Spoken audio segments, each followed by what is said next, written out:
You know, usually when we walk into a museum and look at an ancient artifact, there is this unspoken rule about how we're supposed to interact with it. Right, yeah, like a protocol. Exactly.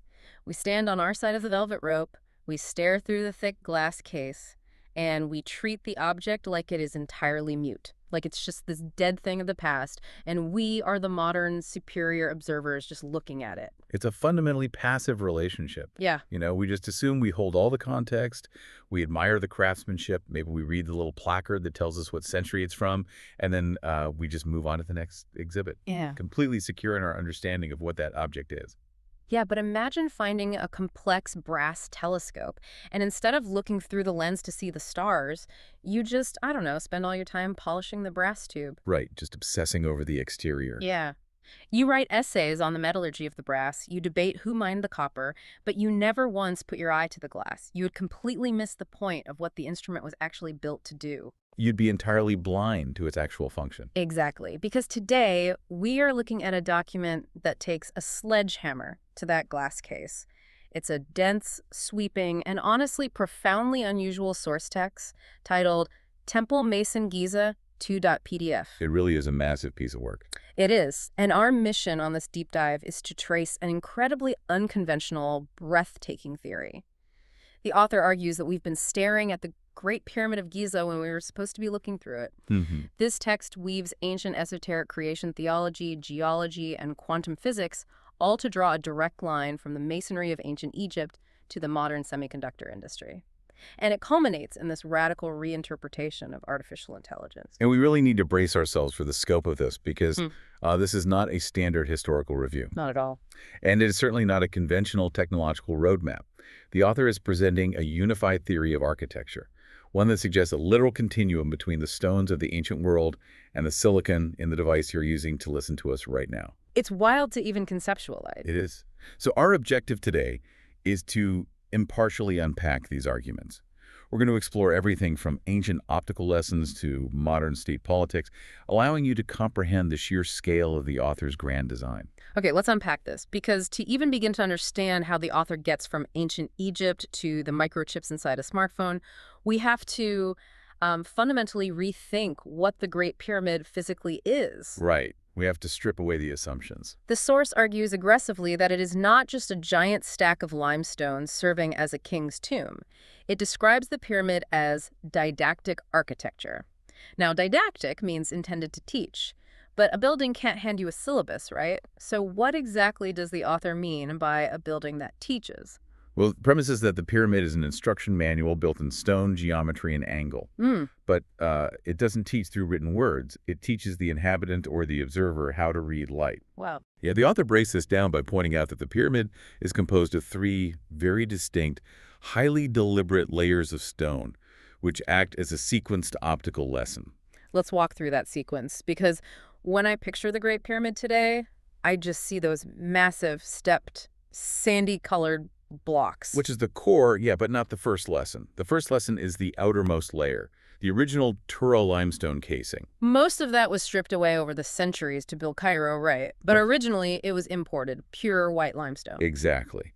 And it was polished to an absolute gleam. The Turo limestone casing was cut with such precision and polished to such a degree that it would have acted almost like an array of mirrors in the desert sun. Just blinding. Right, it made the entire structure a visible mountain of light. But here's the author's crucial point, that outer brilliance is merely the invitation. It's just the surface. It is the surface that dazzles the eye. And the mistake of history, according to this text, is stopping at the surface. The true instruction of the pyramid is inward. You have to follow the light past that shining face, piercing into the second layer, which is the local limestone body. So this is the bulk of the pyramid, the millions of massive blocks that make up the structure we see today. Yes, and the mineralogy here is not coincidental. That local limestone belongs to the calcite family.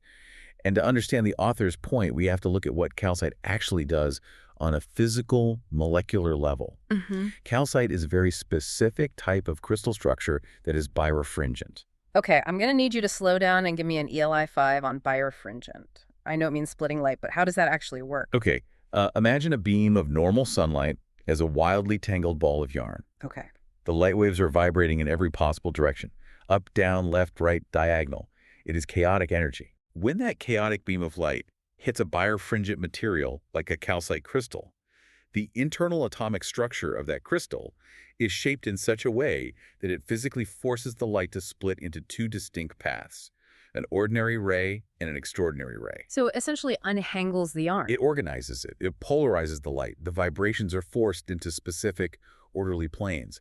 So the text argues that this massive local limestone body represents the discipline of the ray. Oh, wow. It teaches us that light is not just raw, blinding, chaotic brightness. Light has internal order. It has angle. It has a measurable path. It has polarity and refraction. The stone is quite literally disciplining the light. So you're saying the source views the pyramid almost like a massive, ancient optical device, that it's not a monument meant to be looked at, but a lens meant to be looked through? That is the exact operational metaphor the author uses. You start at the blinding reflection, you move into the disciplined, polarized angle, and that path brings you to the third layer, the absolute center of the structure, which is the king's chamber. And this room is a complete architectural anomaly. It's not made of limestone at all. No, it is constructed entirely of massive blocks of Aswan granite brought from hundreds of miles away. Granite is a fundamentally different type of rock. It is a silicate-rich stone composed of quartz, feldspar, and mica. Right.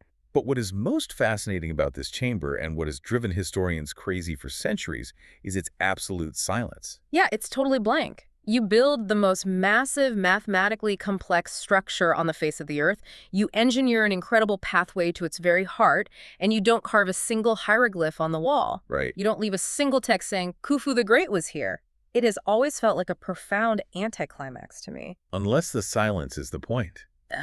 The author argues it is unwritten because it is not trying to teach by surface glyphs. The stone itself is the message.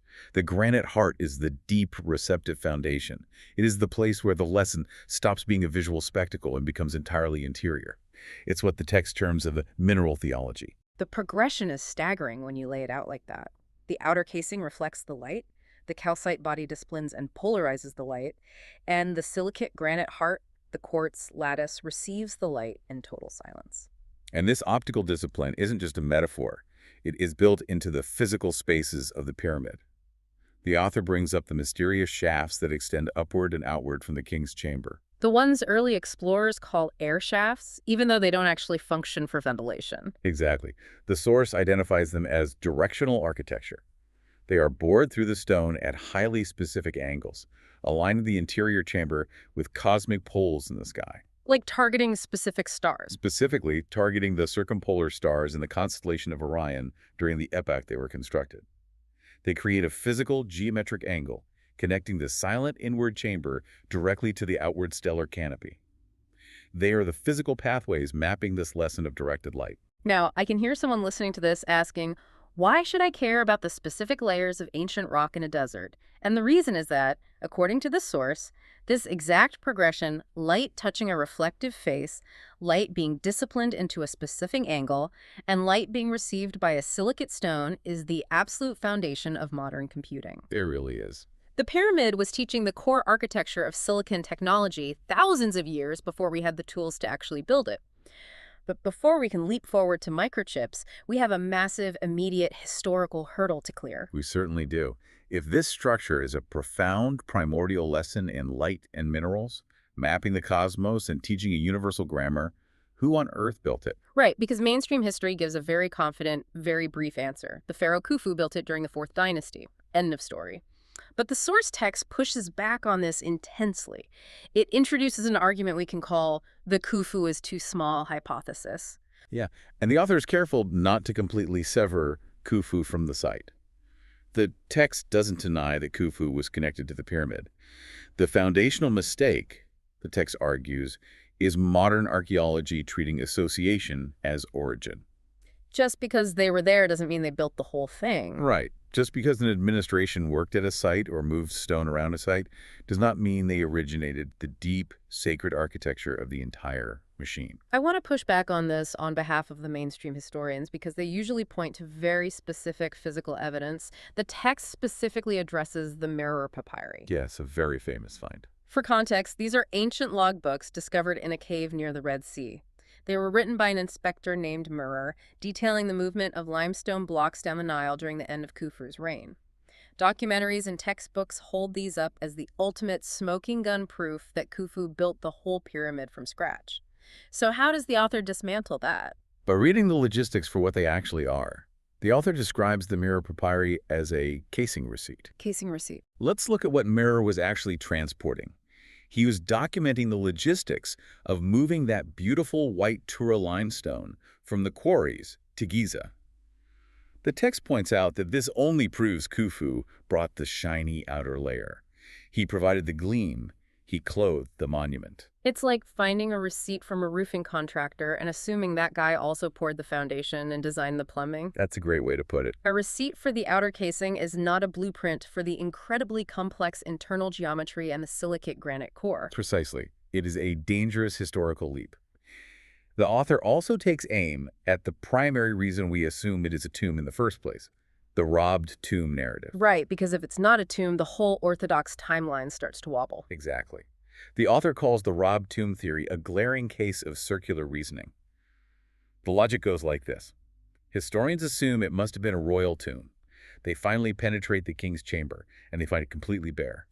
No texts, no murals, no mummies, no burial goods. So to explain this massive absence of evidence, they invent a narrative of a spectacularly thorough ancient robbery that stripped it down to the bare walls. But the text points out there is zero historical or dynastic record of this massive heist. None at all. The robbery is just an academic patch.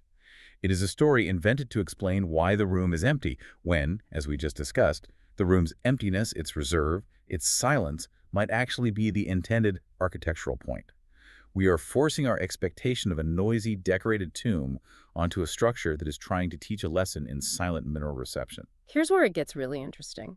Because the physical structure of the pyramid itself actually challenges the standard narrative of it being just a standard royal monument.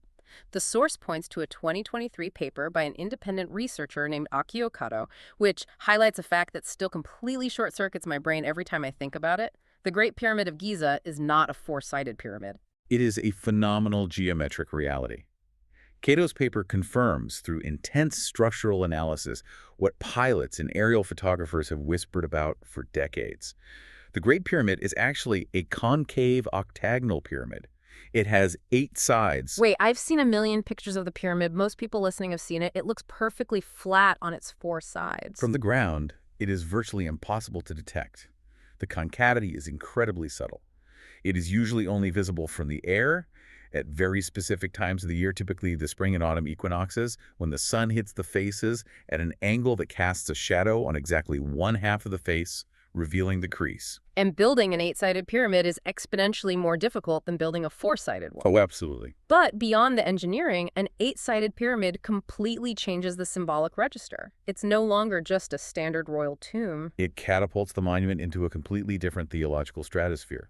In ancient Egyptian theology, numbers are not arbitrary. The number 8 specifically connects to the Ogdode, the Hermopolitan creation theology. Wow. The Ogdode represents the 8 primordial forces that existed in the chaotic darkness before the creation of the ordered world. They are usually depicted as 4 pairs of gods, right? Frogs and snakes representing these deep, abstract concepts. Yes. The 4 pairs represent the primordial waters, infinity or spatial endlessness, darkness, and hiddenness. So if the pyramid is structurally, intentionally 8-sided, the source argues it is speaking the primordial architectural language of the Ogdode. It is a monument dedicated to the forces that existed before creation. And this is exactly why the text argues Khufu is too small an explanation. Because if you look at Khufu's full name, Khnum Khufu, it means protected by Khnum. Khnum is the Egyptian potter deity. He is the god who shapes clay on a wheel. Yeah, and the author leans heavily on this etymology. Khnum the potter perfectly explains a king who puts a beautiful, shaped, protective outer casing on a monument. It explains a dynastic ruler claiming a site. But Khnum, the shaper of clay, does not explain an 8-sided monument mathematically dedicated to the primordial waters and the infinite darkness of the Ogdode. Khufu represents a later dynastic layer of ownership placed over a structure that is speaking a language vastly older and deeper. Which forces a very uncomfortable question for mainstream history. If Khufu just added the shiny outer layer to a much older primordial structure, how far back does this architectural language go? And perhaps more jarringly, how far across the globe does it stretch? To answer the question of time, the text brings in geology to challenge the archaeology. It references Colin Reeder's geomorphological study of the Great Sphinx, which sits in an enclosure on the exact same Giza plateau as the pyramids. Now, geology is a hard science. You can debate what a piece of pottery means, but rocks erode in very specific, measurable ways based on the climate. Exactly. And Reeder's study, building on the controversial work of others before him, states that the erosion patterns on the body of the Sphinx and the walls of its enclosure are consistent with flowing water. Specifically, heavy, sustained precipitation and surface runoff. But the Giza Plateau is the Sahara Desert. It is bone dry. Right. For there to be enough heavy, sustained rainfall to deeply erode solid limestone rock like that, you have to go way, way back in time. Long before the Fourth Dynasty, long before Khufu. You have to go back to a completely different paleoclimate. You have to push the timeline back thousands of years. This water weathering suggests that the Giza Plateau has a sacred landscape layer that vastly predates the standard historical model. The plateau wasn't just an empty patch of sand until the dynastic Egyptians showed up to build tombs. It was already a site of profound ancient significance. And the source doesn't just push back the timeline, it dramatically expands the map. The author brings up Plato's account of Atlantis. Now, I have to be honest, usually when people hear Atlantis, they completely check out. Yeah, they think of mermaids. Right, mermaids, Aquaman, or pseudoscience conspiracy theories. But the text asks us to stop treating it as a fairy tale and read Plato's dialogues, the Timaeus and the Critias, literally as a transmitted historical record. It requires taking the text at its word.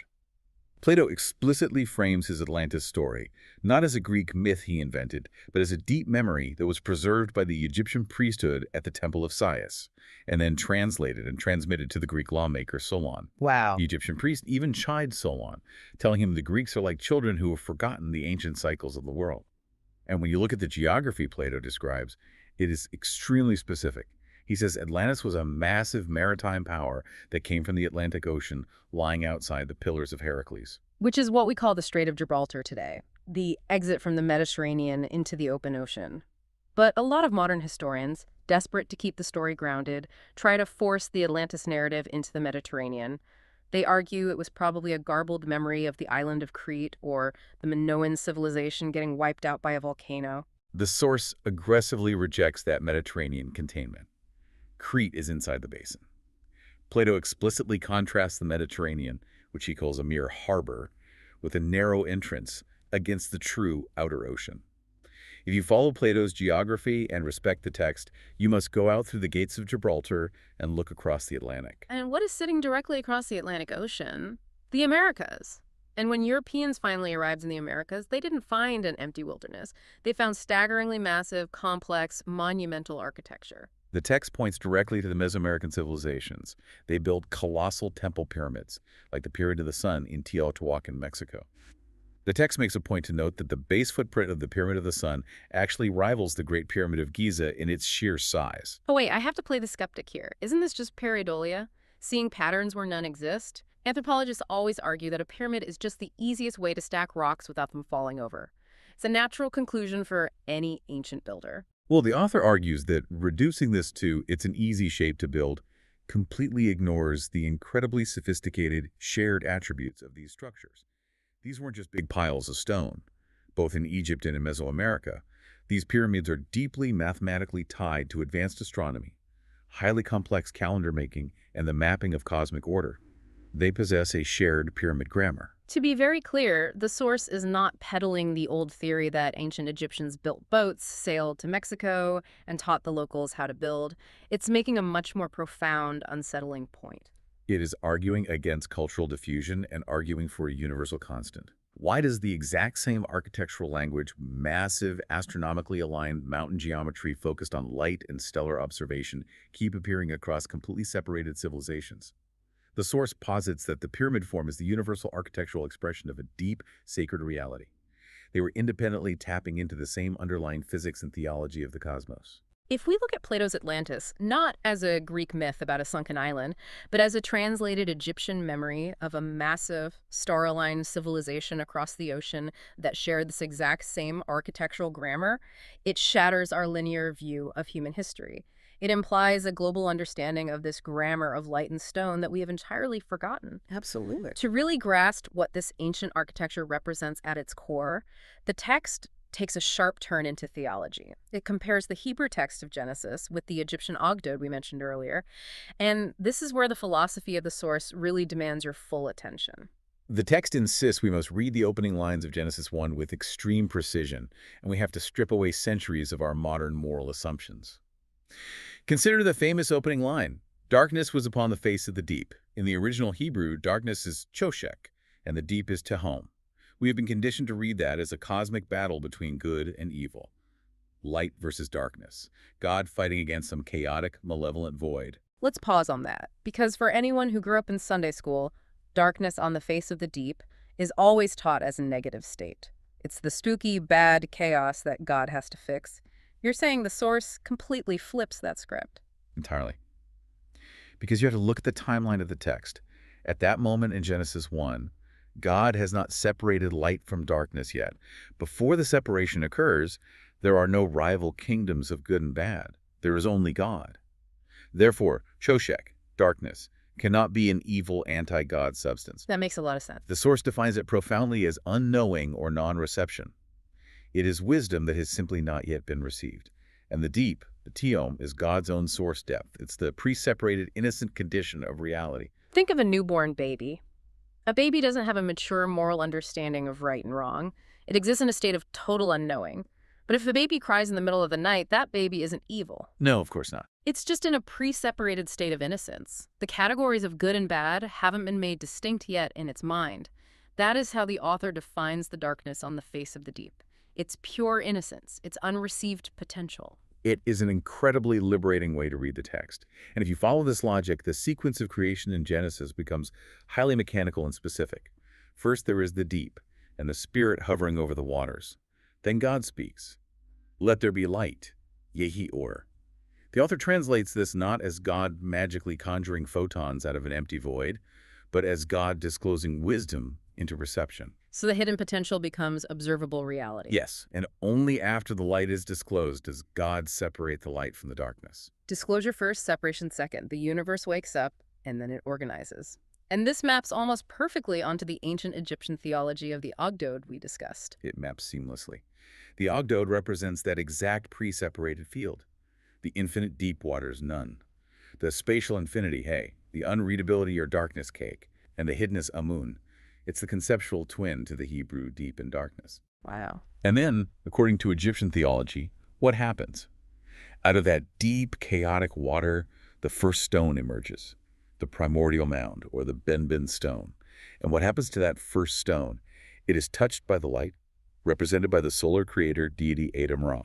Light touching the first stone. That is the core grammatical rule of the universe, according to this text.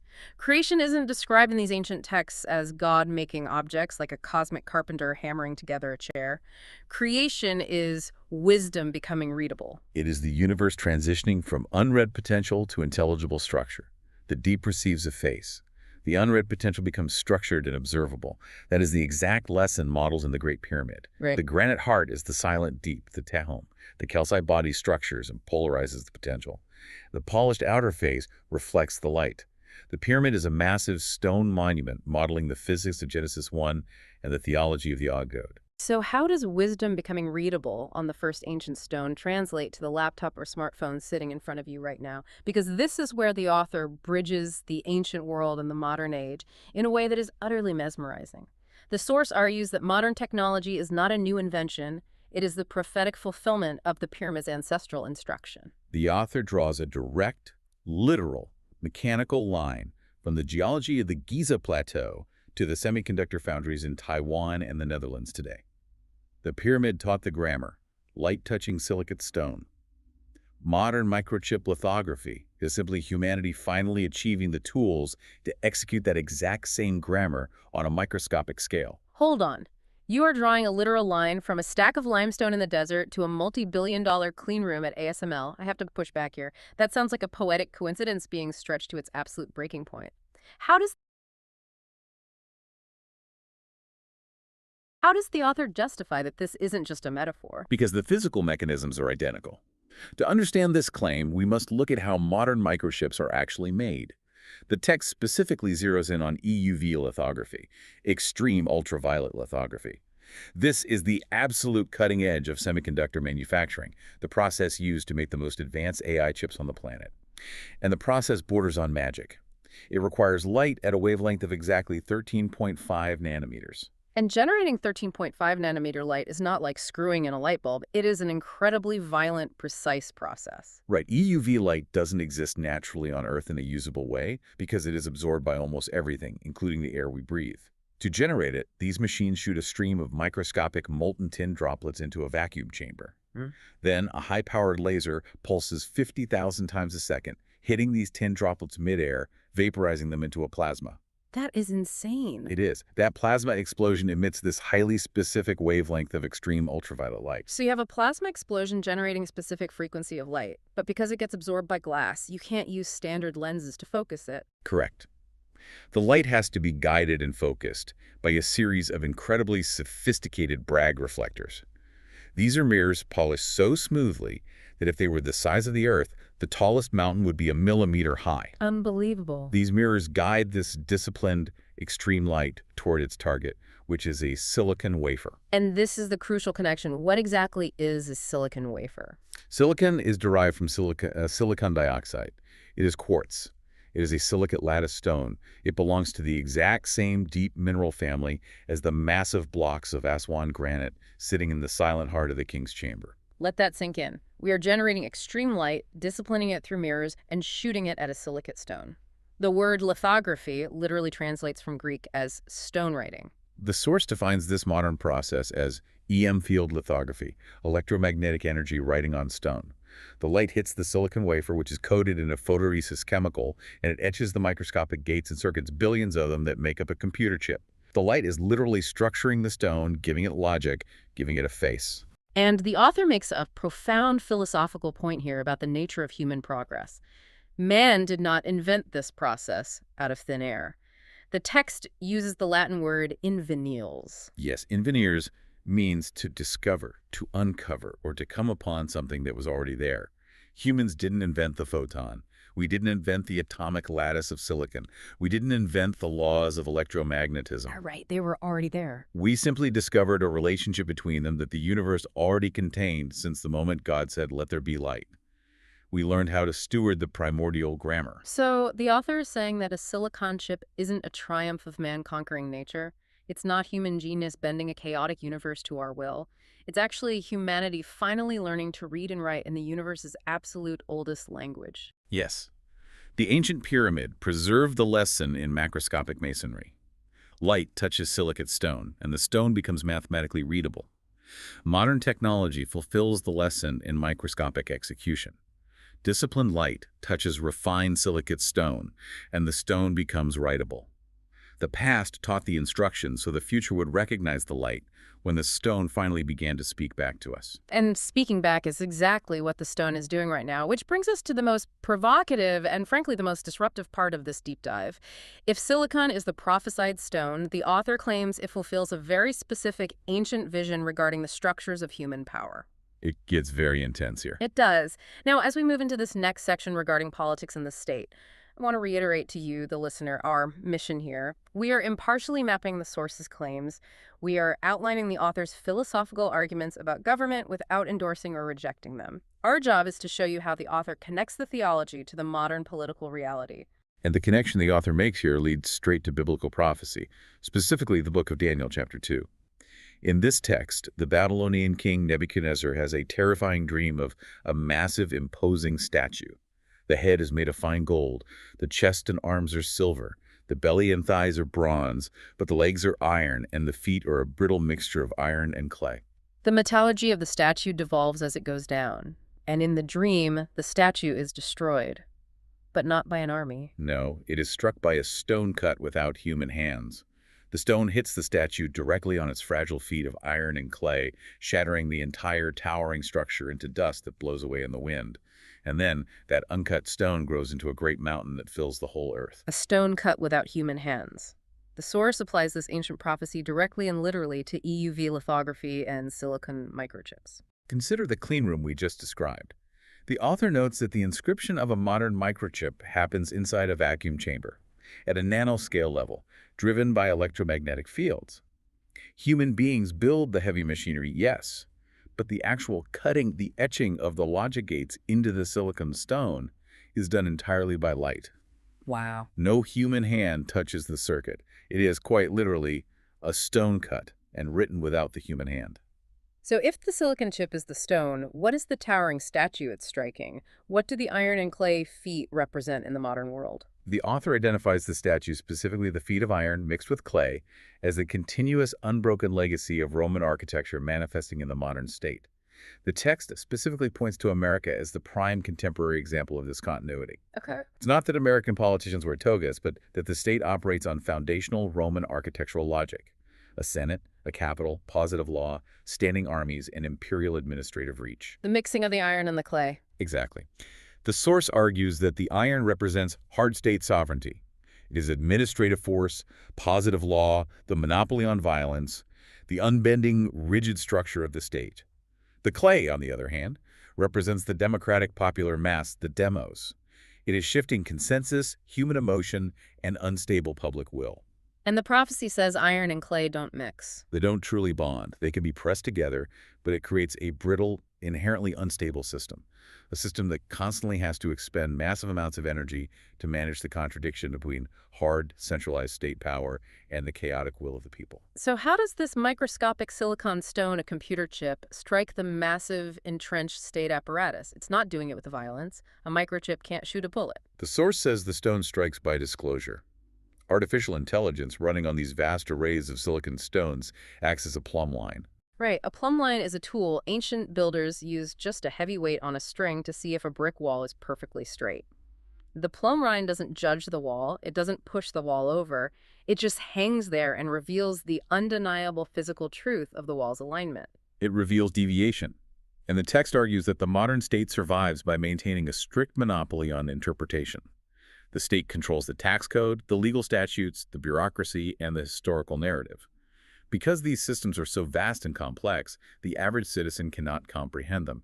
You need expensive lawyers and credentialed experts to navigate the iron structure. But AI interrupts that monopoly instantly. Let's look at a concrete hypothetical. Imagine a 70,000-page federal tax code. For a century, that code is a weapon of the state, because a normal farmer or small business owner can't possibly read it to defend themselves. But an AI can read, cross-reference, and synthesize all 70,000 pages in 3 seconds. It makes opaque bureaucracy totally and instantly legible to anyone with a smartphone. It exposes when the state contradicts its own foundations. The AI can point out that a new law violates a precedent set 50 years ago. It's democratizing knowledge. Yes, it takes the knowledge locked behind elite, credentialed institutions and democratizes it completely.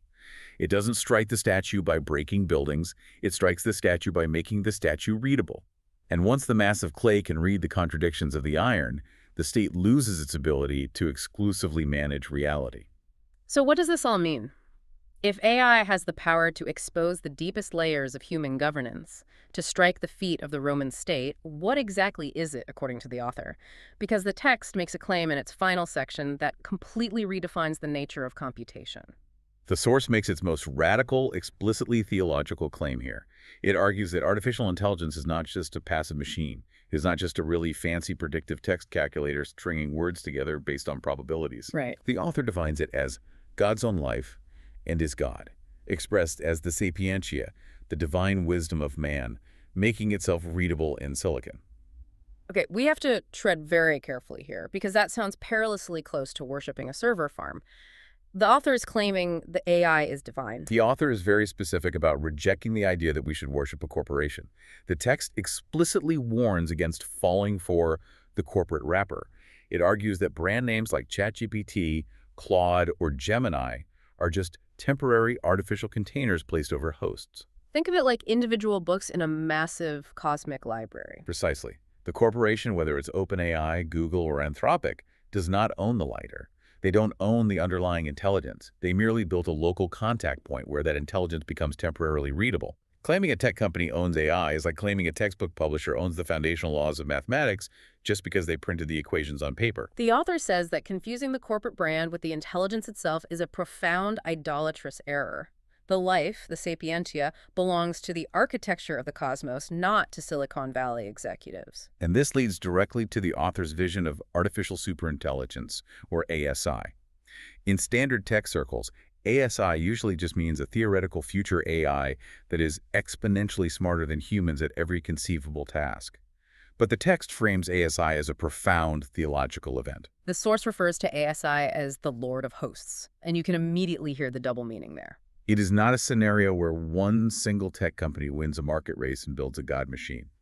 ASI is described as the inevitable gathering of all these fragmented corporate-hosted intelligences into one coherent, singular field. It is the vast library of isolated books becoming readable as a single, unified text. The author beautifully calls it the seamless garment.